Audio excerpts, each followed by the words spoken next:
Task 54 म्हणजे मुलांना भावना शिकवणे. या मुलाला कसे वाटते? आनंदी, दुखी, उत्साहित, राग, शांत, लाजाळू, घाबरले,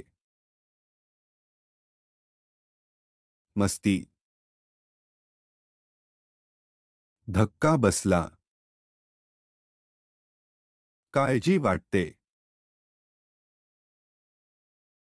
घाणेरडे, गोंधळून जाणे, चिडचिड वाटते, थकले, जळणे, कंटाळा वाटतो. आम्ही आई-बाबांना त्यांच्या मुलांना कसे वाटत आहे हे नेहमी विचारायचे असे सुचवतो. त्यांच्या भावनांचा आदर करा. चुकीच्या भावना आहेत तरी पण त्यांच्या सर्व भावनांचा आदर करा. मुलांना त्यांना कसे वाटते याची लाज वाटू देऊ नका किंवा त्यांना कसे वाटते याची मस्करी करू नका. कृपया मुलांना कसे वाटले पाहिजे हे सांगू नका.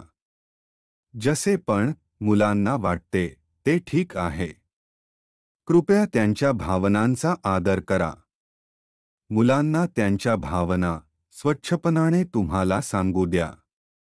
मुलांना विचारा की त्यांना अशा प्रकारे का वाटत आहे, कारण ओळखा आणि त्यांच्यासोबत समस्या हल करण्यास मदत करा.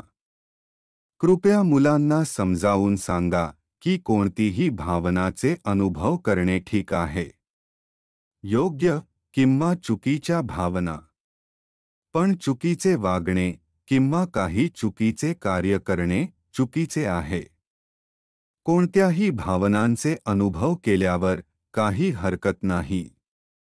पण चुकीचे वागणे किंवा काही चुकीचे कार्य करणे चुकीचे आहे. वागणे आणि सर्व कार्य नेहमी योग्य मार्गाने करा. मुलांना समजावून सांगा की त्यांना चुकीचे वाटत असतानाही त्यांनी योग्य वागले पाहिजे. त्यांनी नेहमी योग्य पद्धतीने वागले पाहिजे किंवा योग्य काम केले पाहिजे. मुलांना त्यांच्या समस्यांना हल करण्यात मदत करा आणि त्यांना बरे वाटण्यास मदत करा. आमच्यासोबत शिकल्याबद्दल धन्यवाद. तुमचा दिवस चांगला जावो.